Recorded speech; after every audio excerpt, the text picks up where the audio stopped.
जय हिंद साथियों।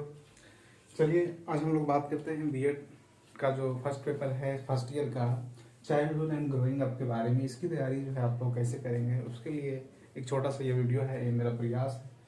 और दोस्तों मैं बात करूं कि जो बीएड का जो पेपर होता है फर्स्ट ईयर का, उसमें आपको देखिए लिखना तो आपको बहुत ज़रूरी होता है, क्योंकि आप जितना टू द पॉइंट लिखिएगा और प्लस उसको मतलब कि वो पैटर्न के ऊपर डिपेंड करता है, क्वेश्चन का जो है नंबर कितना है।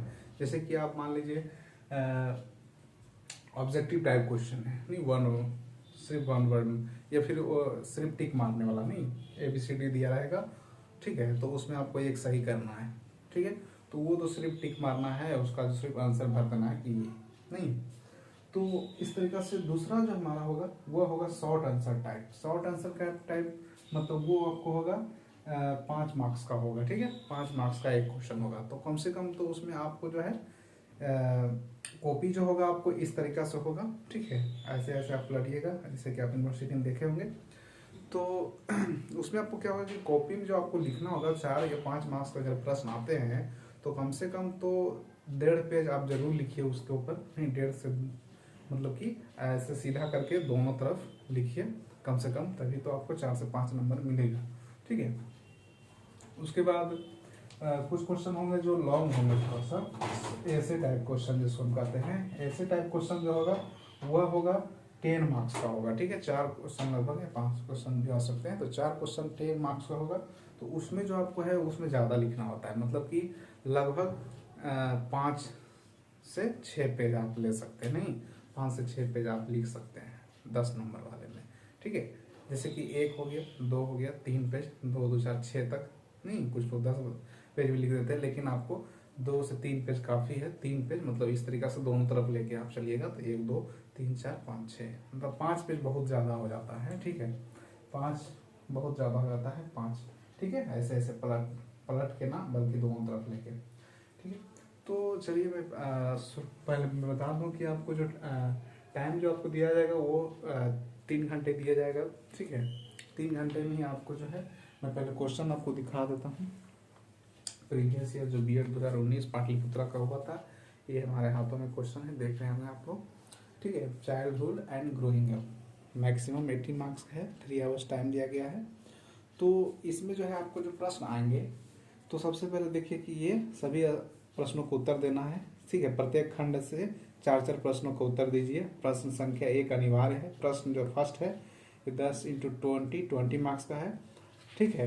तो इसलिए आपको जो है इसमें जो है आपको ऑब्जेक्टिव टाइप ये आंसर जो है ये आपको रहेगा 10 प्रश्न। फिर उसके बाद आपको देखिए लघु उत्तरीय प्रश्न मिलेगा, ठीक है। वृद्धि एवं विकास में अंतर लिखिए, ठीक है। फिर किशोरावस्था की विशेषताएं बताएं, नहीं विकास पर सामाजिक सांस्कृतिक परिवेश प्रभाव का परीक्षण कीजिए। भाषा विकास की अवस्थाओं को बताइए। फिर सेक्शन बी है जिसमें ऐसे टाइप मतलब बड़ा थोड़ा सा लिखना है, तो इसमें देखिए बच्चे के शारीरिक मानसिक एवं सामाजिक विकास का परीक्षण कीजिए, ठीक है। Examine the physical mental and social development of child. बालक के विकास में परिवार सहपाठी समुदाय एवं विद्यालय की भूमिका की विवेचना कीजिए। सांस्कृतिक भिन्नता से आपका क्या आशय है, किशोरावस्था पर आर्थिक परिवर्तन सहारे से प्रभाव विवेचना कीजिए। इस तरीके से और भी क्वेश्चन है, ठीक है। जीन पियाजे के संज्ञात्मक सिद्धांत एवं उसके शैक्षिक निहितार्थों को विवेचना कीजिए। विकास के सिद्धांतों एवं उनके शैक्षिक निहितार्थों का परीक्षण कीजिए। वाक्य भाषा के जैसे आपका क्या आशय है, भाषा का प्रभावित करने वाले कारकों को बताइए, ठीक है। तो इस तरीके से प्रश्न आपको देखने को मिलेंगे एग्जाम हॉल में। और आपको जो ये थ्योरी पेपर है ये बहुत ही इंपॉर्टेंट हो जाता है, क्योंकि आपको इसमें 20 मार्क्स ही प्रैक्टिकल है।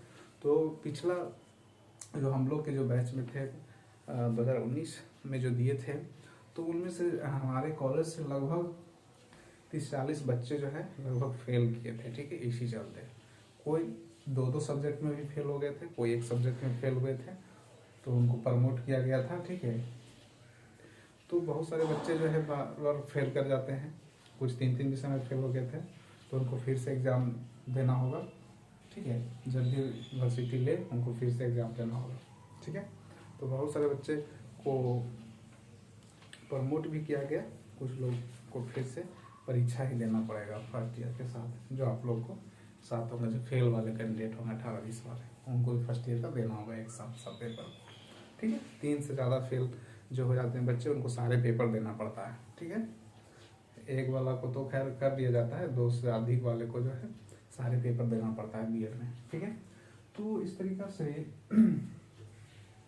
अब हम आते हैं बुक्स के ऊपर कि बुक्स में आपको जो है क्या क्या चीज़ पढ़ना है उसके बारे में बताऊँगा। तो ये रहा हमारा books, childhood and growing up, Rita Chauhan, PD Pathak. ठीक है, अग्रवाल पब्लिकेशन का ये बुक है, लोग देख सकते हैं। इस पतली सी ही बुक है, ज़्यादा नहीं, लगभग 200 पेज की बुक है ये, 200।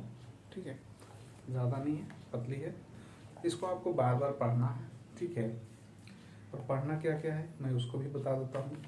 ठीक है, तो इसमें जो है कुछ इंपॉर्टेंट चीज़ों को है, इसको पढ़ना कैसे इस बुक्स को है इसके बारे में। जैसे कि फर्स्ट विषय सूची में अगर हम आते हैं तो यहाँ बाल्य अवस्था अर्थ एवं कारक। ठीक है, तो बाल्य अवस्था को पहले आपको समझना होगा कि बाल्य अवस्था का बैकग्राउंड क्या है। ठीक है, उसके ऐतिहासिक पृष्ठभूमि क्या है, उसको पढ़ना होगा। जैसे कि मैं चैप्टर निकालता हूँ। ठीक है, यहाँ तो बाल्य अवस्था अर्थ एवं कारक देखिए आप लोग, चाइल्डहुड मीनिंग एंड फैक्टर, तो इसको आपको पढ़ना होगा। ठीक है, पढ़िएगा तभी तो आपके माइंड में वो सब चीज़ बातों छपेगा। ठीक है, ये देखिए 18वीं-19वीं शताब्दी का बाल्यावस्था। ठीक है, 20वीं शताब्दी का बाल्यावस्था। इस तरीक़ा से आपको बाल्यावस्था के सैद्धांतिक परिप्रेक्ष्य, बाल्यावस्था का अर्थ एवं परिभाषा। ठीक है, प्रारंभिक बाल्यावस्था के विकासात्मक संकेत, लेटर चाइल्डहुड। ठीक है, उसके बाद development of task, late childhood, poverty, यौवनावस्था क्या होता है, एडोल्सन क्या होता है, किशोरावस्था, बाल्यावस्था को प्रभावित करने वाले कारक। 2019 में ये क्वेश्चन पूछा था मगध यूनिवर्सिटी में। ठीक है, बाल्यावस्था में परिवार को प्रभावित करने वाले कारक। ऐसे ही बाल्यावस्था में विद्यालय को प्रभावित करने वाले, इस तरीक़ा से आपको प्रश्न मिलेंगे एग्जाम हॉल में। बाल्यावस्था में पास पड़ोस को प्रभावित करने वाले कारक देख पा रहे हैं आपको। तो इस तरीक़ा से आपको बाल्यावस्था का जो फर्स्ट जो हमारा है वो बेहद ही इम्पॉर्टेंट है। ठीक है, तो मैं जो है इसका जो है इसमें जो है मेन चीज़ को मैं आपको टिक लगवा दूंगा, इसमें टिक लगा हुआ भी है। ठीक है, देख सकते हैं आप लोग कौन कौन टॉपिक पढ़ना है। जैसे कि बाल्यावस्था में क्या क्या पढ़ना है, तो बाल्यावस्था का अर्थ एवं परिभाषा, पॉवर्टी पढ़ लेना आपको है। एग्जाम के पॉइंट ऑफ व्यू से मैं बता रहा हूँ, ऐसे पूरा बुक पढ़ेगा तो टाइम लग जाएगा ना, तो एग्जाम के पॉइंट ऑफ व्यू से मैं बता रहा हूँ। फिर किशोरावस्था को पढ़ लेना है, बाल्यावस्था को प्रभावित करने वाले कारक को पढ़ लेना है। ठीक है, बाल्यावस्था में विद्यालय को प्रभावित करने वाले कारक को पढ़ लेना है। ठीक है, तो ये बाल्यावस्था हो गया। फिर दूसरा चैप्टर शुरू हो जाता है ग्रोथ एंड डेवलपमेंट। तो ग्रोथ एंड डेवलपमेंट में विकास का अर्थ एवं परिभाषाएं हो गई। अभिवृद्धि का अर्थ नहीं, वृद्धि और विकास की तुलना, ये प्रश्न आया हुआ था। ठीक है, वृद्धि और विकास में अंतर करना बहुत इंपॉर्टेंट हो जाता है।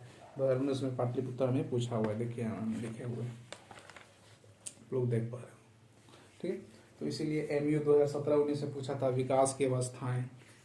ठीक है, फिर MU शारीरिक विकास, मानसिक विकास, वृद्धि एवं विकास में मानसिक विकास को प्रभावित करने वाले कारक। ठीक है, सामाजिक विकास को प्रभावित करने वाले कारक। ठीक है, नैतिक विकास, मोरल डेवलपमेंट से आप क्या समझते हैं।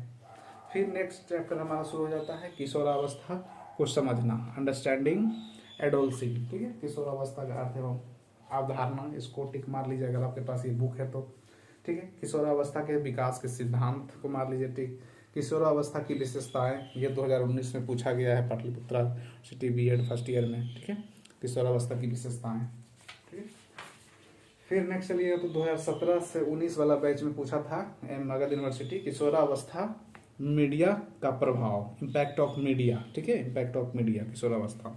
फिर किशोरों पर सोशल मीडिया का सकारात्मक प्रभाव, किशोरों पर सोशल मीडिया का नकारात्मक प्रभाव। ये प्रश्न थोड़ा सा आज से जुड़ जाता है, दैनिक जीवन से जुड़ जाता है, तो इसका संभावना हो सके इस बार पूछ लिया जाए 2021 में।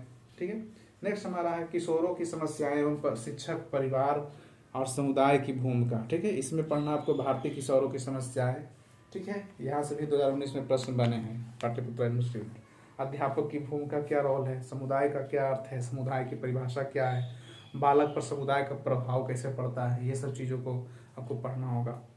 फिर नेक्स्ट हमारा 5th चैप्टर है विकास में दृष्टिकोण, पर्सपेक्टिव इन डेवलपमेंट। ठीक है, तो इसमें आपको देखना है विकास के सिद्धांत, 2019 बीएड फर्स्ट ईयर में पूछा गया है विकास के सिद्धांत। फिर 2019 के यहाँ पे देखिए जीन पियाजे का संज्ञानात्मक विकास, ये भी 2019 में पूछा गया था। पियाजे के संज्ञानात्मक विकास के सिद्धांत के कुछ महत्वपूर्ण संप्रत्यय 2019 में पूछा है, पाठ्यपुस्तक में बताया मैं। विकास के सिद्धांतों के शैक्षिक महत्व 2019 में पूछा गया है। विकास को प्रभावित करने वाले कारक, वृद्धि एवं विकास के विभिन्न आयाम, ये सब चीज़ जो टिक लगा हुआ है इसको आपको देख लेना है। ठीक है, इसके लिए मैं PDF इसका जो है टारगेट विद राजीव रंजन जो हमारा टेलीग्राम चैनल है उस पर मैं डाल दूंगा, तो आप लोग वहाँ अगर ज्वाइन नहीं किए टेलीग्राम चैनल तो जरूर ज्वाइन कर ले। ठीक है, टारगेट विद राजीव रंजन आप वहाँ सर्च करिएगा टेलीग्राम में, ऊपर में टारगेट विद राजीव रंजन, तो आप वहाँ पे ज्वाइन बटन दिखेगा, उसको क्लिक कर देना। ठीक है, नेक्स्ट हमारा है साक्षात्कार विधि, इंटरव्यू मेथड, MU में पूछा गया था। नेक्स्ट हमारा है कहानी कथन विधि, नरेटिव मेथड। ठीक है, नेक्स्ट टॉपिक हमारा आ जाता है development of speech and language, development of speech and language. इसमें है जो क्या टिक लगा लीजिए आप, वाणी का महत्व, वाणी का महत्व नहीं, वाणी की विशेषताएं, स्पीच नहीं, इंपॉर्टेंट ऑफ स्पीच। ठीक है, कैरेक्टरिस्टिक्स ऑफ स्पीच, फिर भाषा की विशेषताएं। ठीक है, फिर आप कर लीजिए 17-19 में मगध यूनिवर्सिटी से पूछा है क्वेश्चन, भाषा विकास की अवस्थाएं, भाषा विकास की, भाषा का विकास की अवस्थाएं क्या क्या है, यहाँ से प्रश्न बन सकता है। ठीक है, तो भाषा से भी यहाँ से बना भी है, पाटलिपुत्र यूनिवर्सिटी में पूछा भी है। देखिए यहाँ पे भाषा विकास के कारक पूछ लिया गया है, 2019 पाटलिपुत्र है ना। फैक्टर्स ऑफ लैंग्वेज डेवलपमेंट, ठीक है, भाषा की उपयोगिता, यूज ऑफ लैंग्वेज के बारे में पढ़ लेना है। ठीक है, नेक्स्ट हम उसी में है कहानी कथन विधि। फिर नेक्स्ट हम चलते हैं 7 में तो नहीं इम्पोर्टेंट है, 8 में 8 नंबर आइए, इसमें लिंग, वर्ग, गरीबी एवं जाति, gender, class, poverty and caste. इसमें जो है भारत में निर्धनता या गरीबी उन्मूलन एवं रोजगार कार्यक्रम, इसको ठीक मार लीजिए। गरीबी या को दूर करने के उपाय बताइए। लिंगीय विभेद क्या है, लिंगीय भेद क्या है, जेंडर इश्यू। ठीक है, जेंडर इन इक्वालिटी, ये MU में पूछा गया था मगध यूनिवर्सिटी में, जेंडर इन इक्वालिटी। ठीक है, तो इसको देख लीजिएगा। कास्ट सिस्टम देख लीजिएगा। ठीक है, नेक्स्ट हमारा लास्ट है 9 में सोशलाइजेशन। सोशलाइजेशन में सामाजिकरण, अवधारणा एवं प्रक्रिया, कॉन्सेप्ट एंड प्रोसेस। इसमें है सामाजिकरण की अवधारणा, कॉन्सेप्ट ऑफ सोशलाइजेशन। ठीक है, सामाजिकरण का अर्थ एवं परिभाषाएं, सामाजिकरण की विशेषताएं, प्रक्रिया, ब्रॉनफेन ब्रेनर की पारिस्थितिकी सिद्धांत, ये पूछा गया था MU में मगध यूनिवर्सिटी में। ठीक है, ब्रॉनफेन ब्रेनर की सिद्धांत के बारे में, पारिस्थितिकी सिद्धांत। तो ये था हमारा बाल्यावस्था एवं उसका विकास के बारे में। ये जो मैं आपको बताया इंपॉर्टेंट चीज़, ये बेहद ही एग्जाम के लिए इंपॉर्टेंट है। इसी चीज़ को आपको रिवाइज करके जाना है, बार बार इसको रिवाइज कीजिए, पढ़िए, बुक को निकाल के इसमें पढ़िए।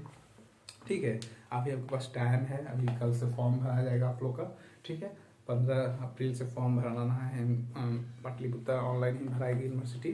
ठीक है, तो इसलिए आपको जो मैं यहाँ पे टिक लगवाया हूँ उसको आप जाकर पढ़िए, देखिए, प्रीवियस ईयर को लटिए। मगध यूनिवर्सिटी में ही प्रश्न पूछा गया है और पाटलिपुत्रा वाला भी पूछा गया। तो पाटलिपुत्रा यूनिवर्सिटी से आप हैं तो पाटलिपुत्रा वाला बेहद इंपॉर्टेंट हो जाता है। उसके प्रीवियस ईयर्स को हमारे टेलीग्राम चैनल पर जुड़िए और देखिए। नेक्स्ट हम वीडियो में लेकर आऊँगा फिर हम अपना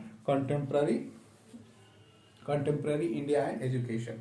नेक्स्ट हम लेके आएंगे video contemporary India and education. ठीक है, तो ये हमारा था एक तरह से चाइल्डहुड एंड ग्रोइंग अप में आपको क्या क्या चीज़ को पढ़ना था, क्या क्या चीज़ बेहद इंपॉर्टेंट है। इतना आप अगर कर लेते हैं तो आपको और कोई चीज़ उलटने का जरूरत नहीं है। बस आप बुक्स ये वाला लीजिए, आपके पास बुक नहीं है तो बुक मार्केट से जाकर खरीदिए, उसको पढ़िए। ठीक है, जब तक पढ़िएगा उस पर चिंतन नहीं करिएगा तो तक आपको लिखने का प्रैक्टिस कैसे मालूम होगा, क्योंकि पढ़िएगा तभी तो लिखिएगा, उसको उतारिएगा कॉपी में।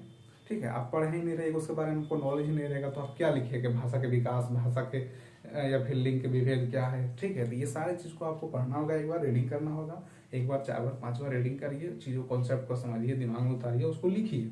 ठीक है, प्रश्न बना के, और उसके बाद आप हमको अगर आपको कहीं दिक्कत है तो ज़रूर आप कमेंट में हमें पूछें। ठीक, तो मिलते हैं फिर नेक्स्ट वीडियो में, तब तक के लिए जय हिंद दोस्तों, धन्यवाद।